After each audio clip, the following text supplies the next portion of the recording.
Hello, welcome to another episode of The High Ground, powered by Premier Companies. Hey, good morning, Sal. Jeff, how are you, man? I'm sorry, I'm busy.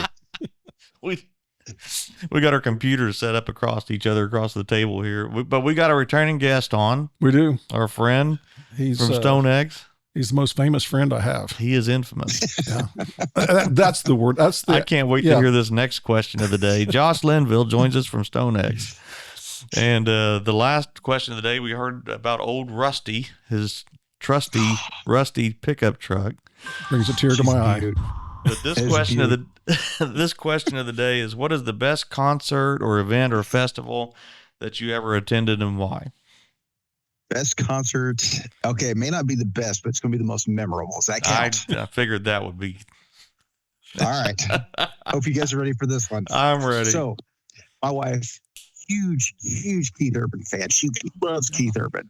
And before COVID, he was coming somewhere local, and I said, buy tickets, buy whatever ticket you want. Take a friend, because I am pathetic at concert. I'm that type of person that just stands there and watches. I'm enjoying myself, but I'm not going to dance around and sing and stuff. I don't do that. She had tickets and all that. Of course, it got canceled as COVID started. And she was all kind of upset and depressed about it. I was like, listen, it just is what it is. As soon as he comes back out after this is done, book tickets. And I said, I'll even go with you. Well, turned out he was doing a stint in Vegas at Caesar's Palace. And I immediately said, buy tickets. I said, we'll go. I was like, you've never seen Vegas. You got to see it at least once. I said, you're going to hate it. She is not the Vegas type, and you're going to hate it. But at least we'll go see Keith Urban. So night of that concert gets there. We get in, and of course, it's a packed house. And so I'm on the left side, she's on the right side. To my left are a couple ladies that I say 50s, and they've been having a pretty good time all day. They're sitting there with their beers. It probably cost them $38 each. And to Angela's right is an older couple, probably, I'd guess, 70s. And in the lead up to the opening acts, I think it was Bear with an X was the name of the band. And during their set, this guy got up probably 4 or 5 different times to go pee. And you couldn't really tell it, but after you started paying attention, he'd been having a pretty good day too. Keith Urban comes on. The guy's flat, man. He's a hell of an entertainer. It's the reason he gets all the awards. It's well-deserved, all the stuff.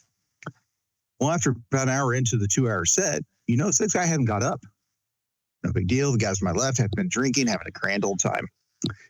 An hour and a half into the set, the gals to my left have finally tipped over the edge of it, and they're dancing and beer's going everywhere, and I'm wearing, of course, I'm trying to shove into Angela, trying to stay away. Whatever, they're having a good time. I'm not going to whine about it.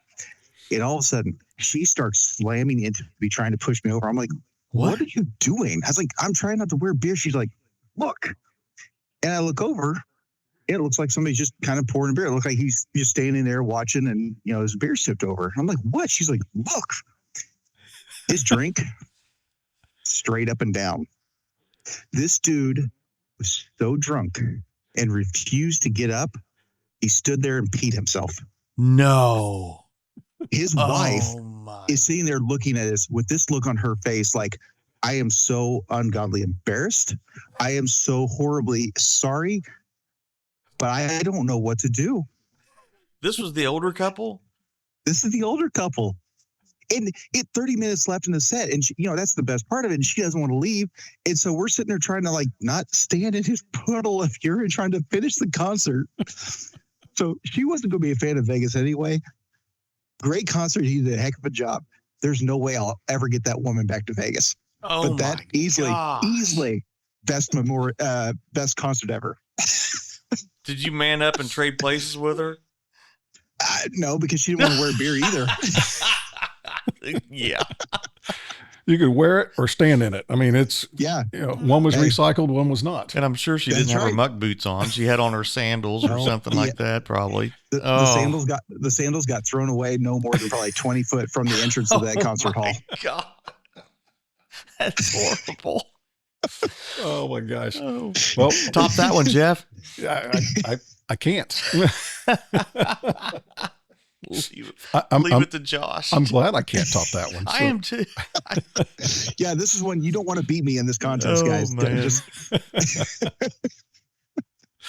Oh, that's good. That's good. Well, I think the mine is an event. So a few years ago, the Purdue Ag Alumni Fish Fry goes on, and it's always have a big event, everybody together, bring some speakers in and stuff. It's just a great time for all alumni to get back together. And I don't know, this has probably been 6, 7, 8 years ago. They had Bobby Knight and Gene Katie come on, and How cool they is were that? the guest speakers. It was awesome. And I wish there was a video of it. There was not. They could have sold that video as a fundraiser, but Bobby Knight agreed to do the thing, and he said, "I don't want any media," and there was no media there. Nobody videoed it that I know of, and it just a great thing. They sat up there and just told stories, and we laughed. It was, and anybody that's listening that was at that thing, I guarantee you they would write in and say, "Yeah, that was one of the That is greatest, neat. coolest events ever." So That would have been. yeah, and I didn't wear any beer, and nobody Oh my you know, gosh. made a puddle on the floor to stand It there. was memorable without that. Absolutely. Oh my, just from the quality. But those guys from Platte City. Yeah, right. Mm-hmm. Like a magnet. We bring the party with us. Oh my gosh. Hey, this is one of those stories that what happened in Vegas didn't stay there. You brought it home. Oh, that's funny. Yep, I wasn't going to have that happen and not share that with everybody out there. That's good. 18,000 subscribers. How about you, Sal? Well, mine is a concert also. I'm not concert people. We just don't go to concerts, but we were in Vail, Colorado, and with some friends, and they're not concert people, but Kid Rock. It was Spring Back to Vail or something, and Kid Rock was in concert. It was an outdoor concert, and of course, Vail is a ski town. We're not skiers, so ask me how we ended up there. But and so I got on my deer hunting camo outfit, Gore-Tex, which is a pretty pricey outfit, but that is not like the Vail outfit and stuff.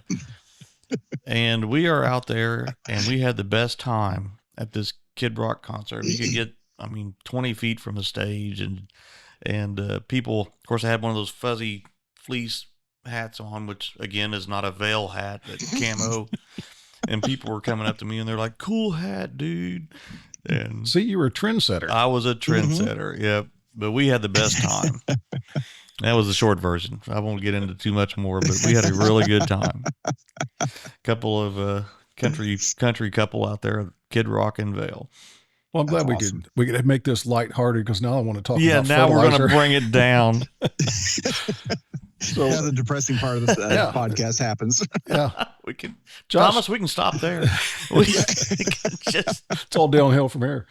But no, we've had some challenges in the ag sector, especially involved around fertilizer and stuff. And I wanted to get Josh back on here today to give us an update. I keep prompting Josh to call me with some good news, and he hasn't called me of late. So yeah, we're early to mid-May here, 25. Yeah. what's things looking like out there, Josh? They're tough. Obviously, the nitrogen sector has really struggled. We've got urea prices up. I figured up the other day, we started the year looking at Gulf of Mexico, Gulf America, whatever we're going to call it on this program. The Gulf. NOLA. NOLA. Well, we got this one marked banned already. It's political. Yeah, YouTube will kick us off. Yeah. I just pissed off both sides of the aisle here. That's right. Well done. So it's NOLA urea values started the year at 330. We have seen a barge. It was loaded. It was upriver, but when you looked at the NOLA equivalent of it, 555. Unfortunately, that's the bright side of nitrogen because you can still find urea. UAN, and this is something I think we actually talked about the last time we did this piece. We talked about how tight UAN was. We talked about the low starting inventories for the year. We talked about fall production issues, and we had some winter hiccups, and imports have been low and exports are high. And then we actually something we didn't expect was all those spring production issues. Then you bump up the corn demand. I don't know about you guys, but a lot of the folks that we talk to all the time, for the last month, they have not been able to find anything that can ship before the month of June, outside of a few truckloads here or there. This perfect storm of events that we have always feared happening finally happened. And it's playing out in front of our eyes on the UAN. And then phosphate, and this is all a lot more to do with global than it is domestic, but our phosphate values, when you look at it versus corn, right now we're the second worst that we've ever been. The only time it has been higher than where we got at is 2008. And this is actually worse in my mind because at least in 2008, corn prices were jumping to $6, $7, $8. The first time we'd ever seen anything like it. Yeah. While we didn't like the phosphate situation, at least there was so much income coming in. Everybody's like, hey, we'll handle it. We'll be okay. Gosh dang, man. Today, you're looking at D25 corn at what, 450, D26 at 460. Ain't nobody doing real well this year. I heard a statement yesterday that talking about as we go into summer fill. So summer fill's that time of year when we start buying barges and stuff for fall.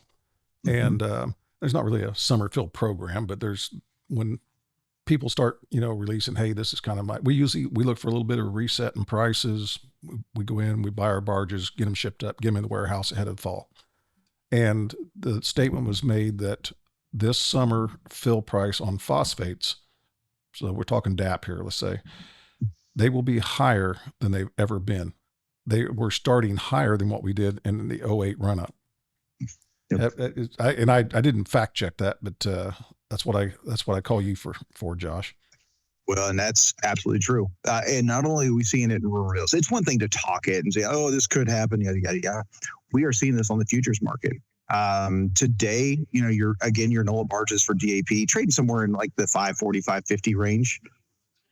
And when you look ahead, I'm sorry, 640, 650. That's how fast all this goes. It's hard to keep the hundreds right. So I'm sitting there going, 660 traded. Yeah. But the Q3 months have been trading in the exact same range. And that's the deal when you look. I mean, the biggest global exporter in the world, China, has been scaling hard back. And look at India. They still need to rebuild stockpiles. And we've got all these duties still in place. And now we've got the tariff situation we have to deal with. We've emptied the system here in the spring. There's no reason right now, outside of seeing China return to full form for exports, there's no reason to see anything correcting here as we move into the summer months. And that's really depressing because, to your point, this will be one of the hardest decisions we've ever looked at. Have you guys looked at demand destruction on phosphates as we start looking ahead to fall and able to quantify that at all yet? Quantify it? No. I can give you a bunch of wags, wild ass guesses, but that's about it. Because again, we've never seen this before. How do you make a call on what will happen on an event that has never happened before? Yeah. True. But I would say what I have been telling folks is that this will be probably the biggest standoff we have ever seen between buyers and sellers. Because number one, you run those numbers down to the farm gate, and the farmer's going to be sitting there saying, you want me to pay how much for phosphate? Dude, it's mid-May. It's early June. You want me to pay how much? You must be out of your mind. Have you seen the board lately? Have you seen what beans and corn and everything else is going for? I'm not making money this year. And by the way, I've looked at 2026. It doesn't look a whole heck of a lot better. And you want me to buy this stuff this high, this early? You must be out of your mind. We've actually been joking. It's bad enough. You guys ought to be starting to get you got company branded button-up shirts and polos and things like that. Next big wave, company branded Kevlar vest for your sales team. Oh my gosh. Oh, I mean, man. it's that bad, right? It's going to be such a hard decision on the farmer. And I don't even think it'll be a hard decision. I think most of them will just sit there and say, you know what? I typically go in the fall. At these types of prices, I will just wait and I'll see what happens. Maybe the winter will get better. Maybe the spring will get better. But there's no reason I need to lock this in. And so then the retailer is going to say, my sales team to the person is saying no for every single person he talks to. I'm looking at a product where interest rates are high enough that it's $5 a month carry. I am looking at a price where, there's probably a higher likelihood the price goes up, but that downside scenario is a heck of a lot bigger. I don't make enough money to take this kind of risk. So I'm going to say no. The same point, your manufacturers, your suppliers are going to sit there and say, listen, if China isn't exporting, if you guys all say no, that's fine. But we just won't load barges, rail cars, or trucks. We'll load vessels and we'll send it out to the world who needs it. Yeah. And then if everybody holds out and we get late into the fall and something changes, then all of a sudden we don't have phosphates in place to be able to react and bring them in quick enough. I heard another statement that was made that said that two things. When we talk about countervailing duties on phosphate, which has led to a lot of this run up, among other things, China and stuff, the countervailing duties, I think the Sunset Review is April of 26. So we've got these for a while, but a judge could, rule and say they're off based on the current market situation. I've heard that mentioned a couple times in the last week or so. Are they looking at it now? I also heard that the last time it was looked at, the judge has sealed those hearings for 90 days, which I don't know why they would review it and then seal it for 90 days. But I would like to see what's in there. But are you hearing any rumors that they could, lift the duties? Yes, but the problem is we've heard those exact same rumors for the last 4 years. Okay, so this is nothing new. No, it's just, I think the reason you're seeing it fresh today is, number one, the price is so much worse. We're used to, at least if these things have been in place, but at least we saw some resets. We saw some opportunities. The grain prices justified it, and so it wasn't quite as pressing. Well, now, because of how bad this situation is, I think people are just grasping for any straw they can get their hands on. And you also got to consider the Trump administration has actually put more effort into the fertilizer market than we've ever seen before. They're putting, the $1.2 billion loan to start up that Michigan potash company. Sure. When's the last time we ever saw the government ever do anything for fertilizer? I can't remember. Yeah. Now, I wish it would have gone to nitrogen. I wish it would have gone to phosphate. I think it's a little short-sighted to go to potash, the one thing that seems to be most well supplied around the world. But it's fantastic for every farmer that's going to pull out of there. That should mean lower prices for them. So I love that aspect of it. But just to sit there and say, just because they're at least looking at that piece, maybe there's a chance they sit there and say, listen, we just did this for this, and these people are crying about the phosphate duties. Maybe we need to look at this piece as well. Whereas any administration before, and I'm not picking, on the left, on the right, I'm saying any administration before, they couldn't have told you what fertilizer was. So I think that's also a little bit of growing hope. Okay, that's I was putting some hope into it, so I was hoping you would confirm it here this morning, Josh. Thanks for letting me down. So, trust me. Oh, this podcast is young. I've so many more times. There's more. Oh my God! But wait, there's more. That's right. So, oh my gosh. What? We're looking to finish spring here, and I'm hearing the same things. When you go back into the market and trying to secure a UAN tow. When I talk about UAN tow, I'm talking about a barge of UAN coming up the river. That's how we feed our market here. I'm hearing a big no from suppliers saying, hey, we could talk to you about June. Obviously, by the time it gets here, we've got some river conditions we're dealing with. Things are moving slow on the river, so due to high water and flooding and different things. So what's the rest of the outlook for spring? What's StoneX saying from a standpoint from the grain side? Are we gonna hit 95 million acres of corn? I think we'll hit it. And actually, a big reason why the urea price has jumped up as much as it has, because you look at the NOLA, the North American marketplace, is a massive premium to the rest of the world. I think when we get back to the data, what we're going to find out is that farmers and retailers couldn't find UAN. What's your next best source of nitrogen? Yeah, urea. If you're not set up to put ammonia on. Yep. And that's the thing. It's so bad. I've had areas that have never done side dress ammonia before. And they're sitting there talking about, like, it can't be that bad. You just shift the freaking machine over into the middle of the road, you go. You're going to kill some plants on the other end, going back and forth, but just don't be a dumb driver. You'll be fine. So that's what I'm kind of seeing right now, is that all this demand has actually shifted over to urea, made that incredibly tight on top of a spring season that really hasn't ever slowed down. I mean, yeah, there's been some rain events, but have we had a widespread rain that has just shut the entire spring down? I've not seen it. No, that's and we're dealing with some wet weather here, but we've still got plenty of time to get a corn crop in, and we've got several acres planted, so we're making progress. I did send out an email to our sales force yesterday, and reminded them that if a guy is planning on using side dress ammonia and is thinking about switching to UAN or urea, I said this is a bad year to do that. Stay on ammonia. Yeah, let's talk the numbers, because UAN is impossible to find. Urea is really, really expensive, and hydrous is the only one that still makes any sort of sense, and it really doesn't make sense. Yeah, it's I think the other day when I ran the numbers, it was like 20 cents a unit cheaper than urea and UAN and stuff.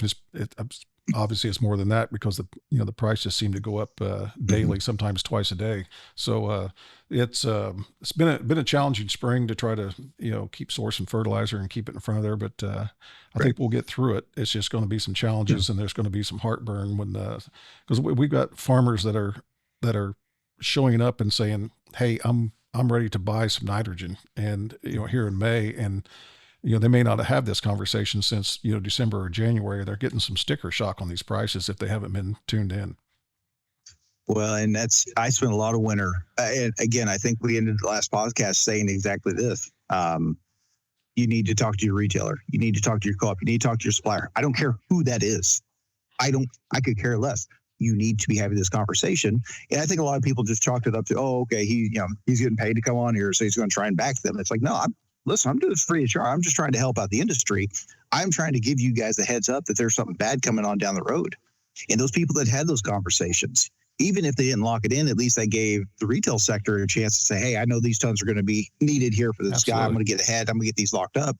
But the guy that just jumped in May and said, oh, yeah, I decided to go ahead and go 3,000 acres more on corn.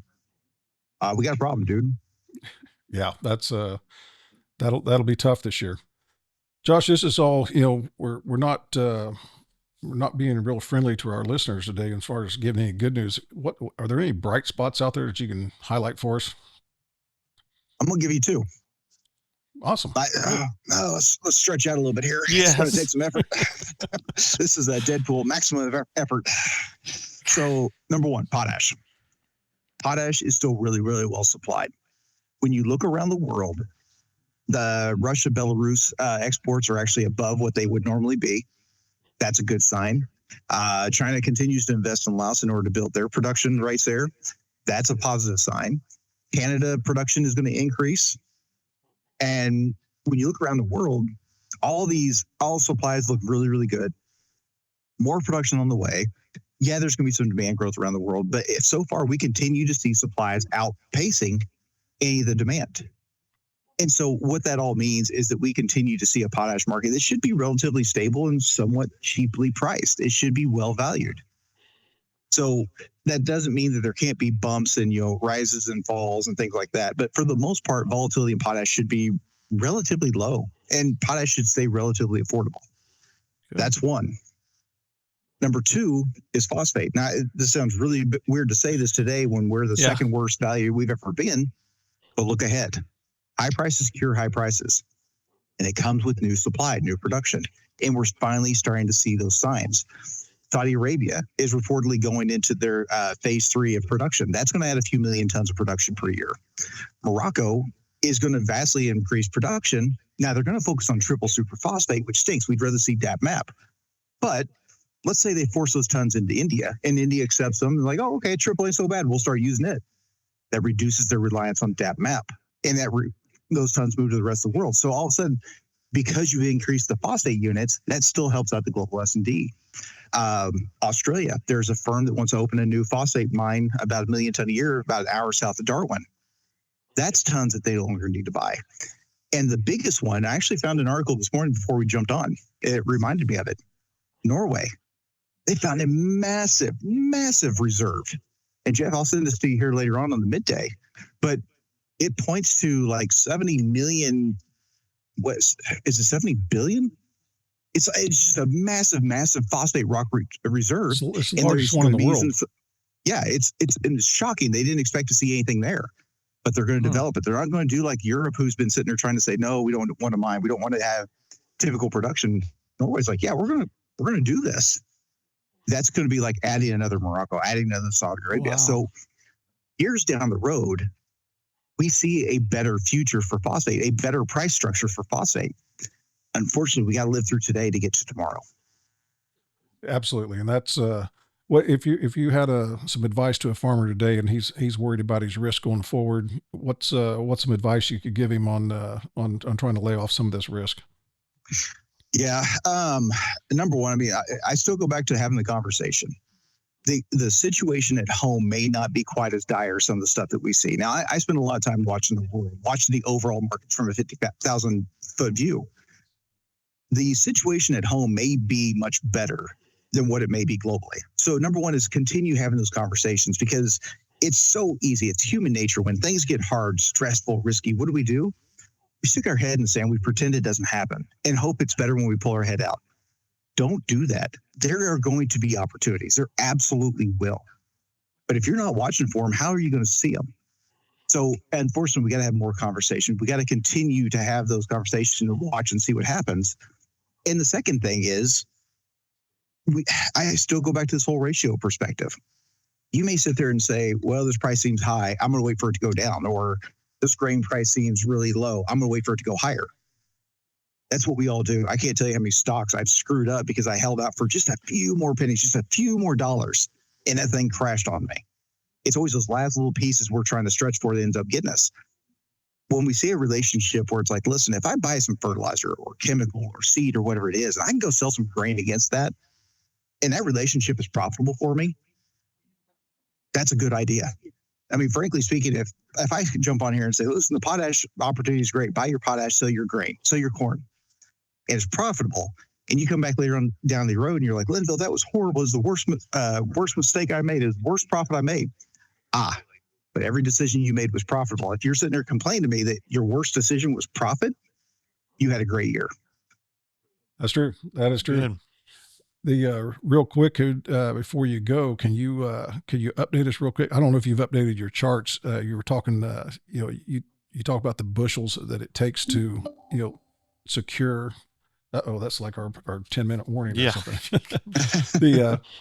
Do you have those charts updated where you could tell us real quick on like urea, potash, DAP?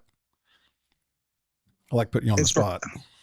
Yep. So right now, look at urea for example. Now here's the issue. When I'm talking NOLA urea, which nobody's buying because all the basis, logistical cost, and I'm talking Chicago corn. And again, your numbers are going to be different because of the basis, but let's use those two numbers. So right now, the highest urea vessel that we saw trade was 555, right? And we're still in spring, so we're going to look at December 25 corn, which I think is trading around, we're going to round up to 450. That is 123 bushels to pay for 1 ton of urea. For reference, if you go back to the summer of 23, and I know this is not any time recently, but I use it because it stands out so much. That relationship, when we thought urea was going lower, we thought corn was going higher, but the relationship got down to 55 bushels. And that's where we look at it differently. I don't like looking at flat price because, again, fertilizer's never cheap enough. Grain's never high enough, and we never make a decision. We lose so many opportunities. I've yet to have a single farmer in any of my presentations get the question wrong. Would you rather spend less bushels or more bushels for your stuff? We'll spend less bushels. Yeah. It's all manufacturing, right? It's at the core of grain marketing, at farming marketing. It's inputs and outputs, guys. It's simple, but we overcomplicate it because, of course, you should. You're a farmer. You're staying up all night. You're killing yourself. You're putting all this stuff at risk. You've had generations of owners of the farm that you don't want to be the one that loses it. So I get all the stress that comes with it, but at the end of the day, if you can get rid of all the emotional baggage, inputs and outputs. That's good. Well said. So that's great, Josh. We always love having you on here to give us an update. We'd like to have you come back when you've got really good news to tell us and make us feel good about things. But hey, it is the situation we're in. So well, that was a good long-term forecast. I mean, the long-term forecast did look good. Yeah. So that's true. Thanks for putting that out there. If you're waiting for something positive, listen, I'm trying to retire in about 20 years, give or take. I think we can slide one in before that. Okay, sounds good. On a high note. We'll hold you to it. So, well, we appreciate you coming on and always appreciate your insight. Absolutely. Thanks, Josh. Well, I think that's all we got. So that's another episode of The High Ground, powered by Premier Companies. Thank you all very much.